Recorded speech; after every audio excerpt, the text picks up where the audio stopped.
नई स्ट्रेटेजी क्या है इस समय, कहाँ पे नजर? सर रोज मैं एक ही बात बोलता हूँ सर, कहाँ करेक्शन है, मुझे करेक्शन दिखा दीजिए। मुझे तो प्रॉफिट स्टॉक मिल नहीं रहे खरीदने के लिए सस्ते में। एंड तो लास्ट मंडे को हमने एक स्टॉक दिया सर, प्रकाश इंडस्ट्री, 90 रुपए में।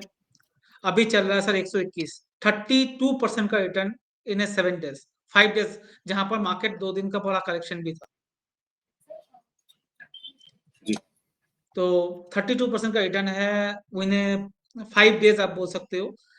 हम मार्केट करेक्शन की बात कर रहे हैं 3 से 4%, मतलब 19,200 से 18,800। अगर 250 टूट भी जाता है तो 18,800 आ जाएगा।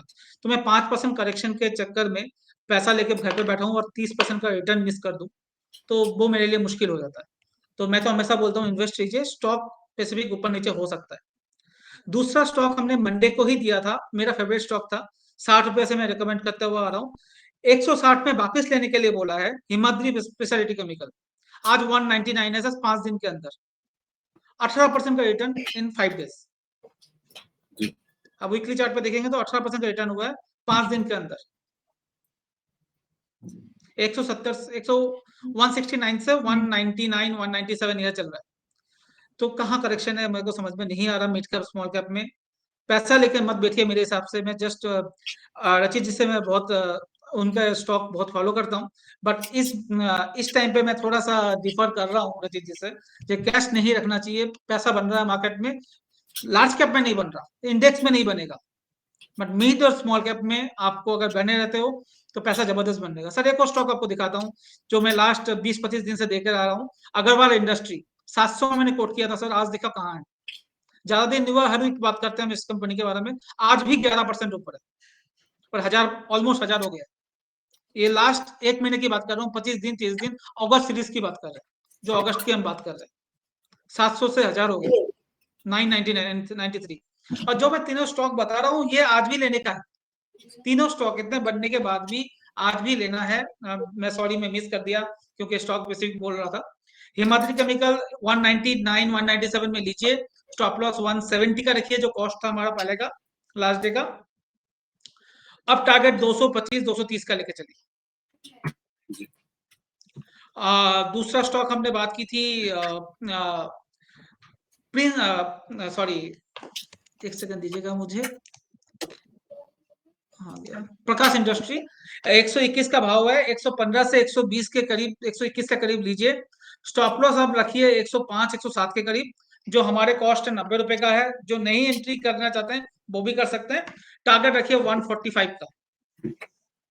जी। तीसरा स्टॉक जो हम बात कर रहे हैं वो है अग्रवाल इंडस्ट्री। इसमें आप बने रहिए, नया एंट्री ना करें। अब ये बहुत मतलब 50% के करीब भाग चुका है 1-1.5 महीने के अंदर। तो अब इसमें इतना हमें नहीं दिख रहा, रिस्क हो जाता है अभी लेना।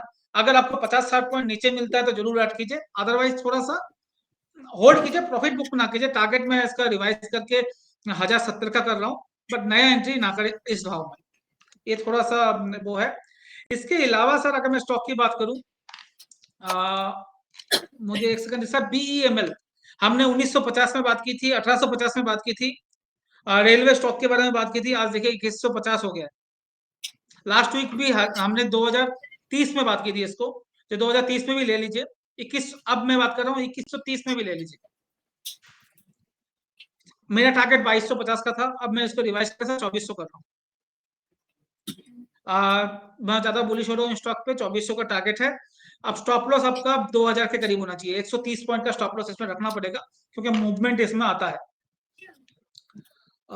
सर मिधानी देख लीजिए सर, हमने 320-30 में बात की थी, 400 हो गया लास्ट 1 महीने के अंदर।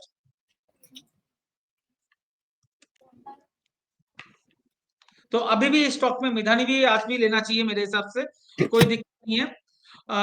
मिधानी को भी ऐड कीजिए अपने पोर्टफोलियो में, आज भी ऐड कीजिए 400 रुपए में। 365 का स्टॉप लॉस रखिए, 480 से लेकर 500 का टारगेट रखिए। ये 3 महीने के पॉइंट ऑफ व्यू से बात कर। Last not the list sir, मैंने 2 वीक से बात नहीं की थी। कोपरन 150 में दिया है सर, 230 हो गया। लास्ट वीक इसने 20% का रिटर्न दिया, तो मैंने इसको होल्ड करने के लिए बोला था। 170-80 में आराम से ले लीजिए इसको। लास्ट हमने जो बात की थी, लास्ट टू लास्ट वीक ये देखिए क्या रिटर्न लास्ट वीक ने दिया है, जबरदस्त। तो मैं यही बोल रहा हूँ, जो पैसा बन रहा है मार्केट में। मैंने ऐसा एक एक स्टॉक पिक्स ट्रांसमिशन है जो अपने कॉस्ट में आया है, 1250-1200 के रेंज में आया है।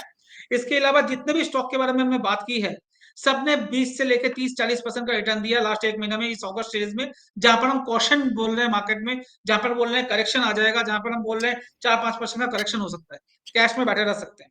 बट अगर आप कैश में बैठे रहते हैं तो ये अपॉर्चुनिटीज आप मिस करते हैं। इंडिया न्यूज में रहिए, कोशिश करते हैं अच्छा स्टॉक आप लोगों के लिए लेके आ रहे हैं, ट्रेड कीजिए। हो सकता है आपको ए स्टॉक बेच के बी स्टॉक लेना है, बी बेच के सी लेना है, मगर पैसा मार्केट से बाहर मत निकाले। अपॉर्चुनिटी मार्केट में बहुत है। शायद लार्ज कैप नहीं चलेगा तब मिड कैप चलता है, मिड कैप नहीं चलेगा तब लार्ज कैप की बात करेंगे। बट मार्केट में से लॉन्ग टर्म पैसा अगर आप रखते हो तभी पैसा बनता है। ये छोटे मोटे 3-4% के करेक्शन में अगर आप पैसा निकाल लोगे तो बहुत मुश्किल है, तो पैसा नहीं बन सकता।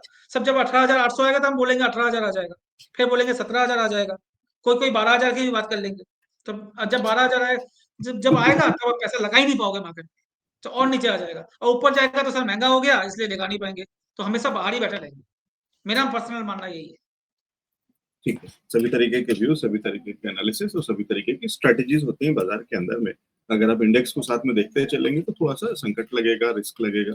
अगर आप खबरों को सुनते चलेंगे और वो वाली खबरों को जहाँ पे ये भी हो रहा है कि एक बड़ी कंपनी जिसके बहुत सारे लिस्टेड एंटिटीज में जिसका योगदान है या कनेक्शन है, उसके अराउंड एक बड़ी खबर फिर से हिडनबर्ग जैसी आने वाली है, और अगर उसको ध्यान में रख करके चलेंगे तो भी आपको चिंता हो सकती है। जी लोकेश जी। सर ये जो हिडनबर्ग का रिपोर्ट था वो हमारे लिए एक सरप्राइज था, अदानी ग्रुप के लिए। अब ये सरप्राइज नहीं रहा, हम्म, और नहीं सेबी ने सरप्राइज ये उसको किस कंपनी सेबी के लिए ने आ रही अपने अपने नहीं, वो किसी की कंपनी, कोई भी कंपनी के लिए आए, अब उसका वो है? महत्व नहीं रहेगा जो पहले था। इसका रीजन बताता हूँ सर। पहले वो अचानक से कोई कंपनी, एक किसी ने एक बोल दिया जो ये है अदानी ग्रुप चोर है, ये है डैश डैश डैश। तो अब सेबी ने, गवर्नमेंट ने, कोर्ट ने, सब ने बोल दिया जो इसमें कोई दिक्कत है ही नहीं, ये वो रिपोर्ट का कोई भी लॉजिक नहीं निकला है। तो वो जो ट्रस्ट वर्दीनेस था वो अब उस कंपनी के साथ नहीं रहा। अब इन्वेस्टर भी ये सोचेंगे ना, ये रिपोर्ट निकाल के लाया इस कंपनी के लिए, स्टॉक आधा हो चुका, हमारा लॉस भी हो चुका, हमने बेच भी दिया, मगर लास्ट में निकला क्या? जीरो। उसका आंसर क्या है? जीरो। अब दूसरी वही चीज अगर वापस लेके आऊं मैं दूसरे कंपनी के नाम पे, आप कितना विश्वास करोगे? तो इतना बड़ा असर मेरे हिसाब से अब नहीं होगा, चाहे वो कोई भी कंपनी के लिए लेके आए, चाहे रिलायंस के लिए लाए, चाहे टाटा के लिए लाए, चाहे XYZ कंपनी के लिए लाए। तो अब मुझे नहीं लगता उनका जो भरोसा है उनकी रिपोर्ट का, वो इतना मार्केट में मायने रखेगा। चलिए, ये भी एक व्यू है, लेकिन कहा नहीं जा सकता बाजार रिएक्ट कैसे करेगा, कैसी खबर आएगी, कितनी बड़ी और कितनी खतरनाक खबर हो सकती है, कितनी डराने वाली या चौंकाने वाली हो सकती है, और उसको कैसे बाजार रिएक्ट करेगा, तो समय आएगा, देखते हैं। ठीक है, कोशिश ये होगी कि क्योंकि जब नर्वसनेस होती है बाजार के अंदर में तो कभी कभी थोड़ा ओवर रिएक्शन भी आ जाता है, वो भी एक चैलेंज सर है ये मार्केट समझने में ना के लिए। सर ये हवा, सॉरी मैं बीच में टोक रहा हूँ, मार्केट में सर ये हवा भी बनाते हैं। जब मैं आगे शॉर्ट कर रहा हूँ, उसके बाद मैं कंपनी का नाम बताऊंगा, देखो मैं बता रहा हूँ 10 दिन तक 20 दिन तक गाना गाएंगे, और जब मैं बता दूंगा उसके बाद मैं खरीदना चालू कर दूंगा, मतलब अपना शॉर्ट पोजीशन काटना शुरू कर दूंगा। तो ठीक। ये भी मतलब ये जो अगर इंडिया में बैठ के ऐसा करते हैं तो वो सेबी के थ्रू से उसको बैंड हो जाता है। अगर मैं ऐसा करूं जो ये शॉर्ट होगा और मैं पहले से शेयर करके रखता हूं मार्केट में, उसके बाद बोलता हूँ ये खराब है, ये खराब है, ये खराब है, फिर हम कह रहे हैं, हमें सेबी हमें अलाउ ही नहीं करती है। आपको पता है सेबी के रूल, 15 दिन हम आगे 15 दिन पीछे नहीं कर सकते, ना बेच सकते हैं, ना बोल सकते हैं। ये क्योंकि ठीक है, बाहर लेकिन बैठे हुए हैं तो ये सेम चीज मैनिपुलेशन कर रहे हैं। अब वो समझ रहे हैं इंडियन इन्वेस्टर। लेकिन लोकेश जी, क्लैरिफिकेशन ये भी है कि इस बार ये हिडनबर्ग नहीं है, और इस बार ये वो कंपनी नहीं है जिसका बिजनेस मॉडल शॉर्टिंग पे चलता है जैसे हिडनबर्ग का चलता है, क्योंकि वो पहले शॉर्ट करते हैं किसी स्टॉक को, फिर उसके बारे में जो कुछ इन्वेस्टिगेशन होता है उसको रिवील करते हैं। अब की बार जो आ रही है ये एक इंडिपेंडेंट संस्था है जो कि सिर्फ जर्नलिज्म पे काम करती है, जो कि इन्वेस्टिगेटिव जर्नलिज्म पे काम करती है। ये शॉर्टिंग या उसमें काम नहीं करती, मार्केट का इनसे कोई लेना देना नहीं होता। तो दैट इज वन थिंग, नहीं, इनका गिरेगा तो भी उसको उनको फायदा नहीं है, और बढ़ेगा तो भी उनको फायदा नहीं है, बाजार में उनका स्टेक होल्डिंग नहीं है। एक चीज, ये एनजीओ और बहुत सारे अलग अलग संस्थाओं से फंडेड है, तो वो वाला है, और ये जर्नलिज्म पे काम करता है। तो अगर कोई अच्छी खबर, सच्ची खबर लेकर के आ रहा है और उसका कोई जो भी असर होता है, इन्वेस्टर जिस तरीके से भी रिएक्ट करते हैं, वो एक अलग चीज है। लेकिन ये इसका मॉडल और ये संस्था हिडनबर्ग और हिडनबर्ग का मॉडल में बहुत अंतर है। तो ये दो अलग अलग सर चीजें। मैं यही बोलने की कोशिश कर रहा था आपको, चाहे वो हिडनबर्ग हो का कोई भी हो, अगर मैंने, आप कोई भी बड़े इन्वेस्टर, मॉर्गन स्टैनली हो, वो आप देख लो, वो जब रिपोर्ट निकालती है, निकाल देती है, उसके बोलती है रिपोर्ट है जी। ये कोई नहीं बोलता मैं रिपोर्ट लेके आऊंगा, उसमें ये खराबी होगी, मैं नाम आज नहीं बताऊंगा, नाम 10 दिन के बाद बताऊंगा। अब ये समझिए ये क्या है, कि पहले से हवा बनाने की कोशिश कर रहा है। अब मैं खाली इतना ही बोलने की कोशिश कर रहा हूँ, जब भाई ठीक है। पहले हवा बना रहे हैं, जब मैं ऐसा लेके आऊंगा, मैं आप आज आपके चैनल में बोलता हूँ, मैं ना 10 दिन के बाद एक अच्छा स्टॉक लेकर आऊंगा जो 20 गुना रिटर्न देगा, और आप सब जुड़िएगा उस दिन, मंडे को, नेक्स्ट मंडे को। क्यों भाई, अगर मुझे पता है तो आज क्यों नहीं बोल रहा हूँ मैं? नहीं, ये तो अच्छी बात है ना, ऐसा होना चाहिए, क्योंकि आप अगर टाइम दे देंगे तो लोग पैसे इकट्ठा कर पाएंगे। सर पैसे तो वैसे भी कर पाएंगे ना सर, ये जस्ट नहीं, हवाबाजी बनाना है उसके बाद अपने तो आप भाग को। जाएगा ना शेयर। आपने इधर बताया इंडिया न्यूज बिजनेस पे कि ये इतना बड़ा मुनाफा देने वाला है, और उस दिन जिसके पास पैसे हैं वो तो इन्वेस्ट कर लेंगे, जिसके पास उस दिन पैसे नहीं है वो रुका रहेगा, और मतलब उसको नेक्स्ट डे इंतजार कर लेंगे करना सर पड़ेगा, ये। और फिर तो पकड़ नहीं पाएगा ये उसको। ऐसा नहीं होता है, ऐसा नहीं होता सर। अगर मुझे पता है तो मैं पता है, अगर मैं बोल रहा हूँ कंपनी खराब है तो खराब है, अच्छा है तो अच्छा है। मैं आज नहीं बोलूंगा, मैं 10 दिन के बाद बोलूंगा, ये क्या लॉजिक है?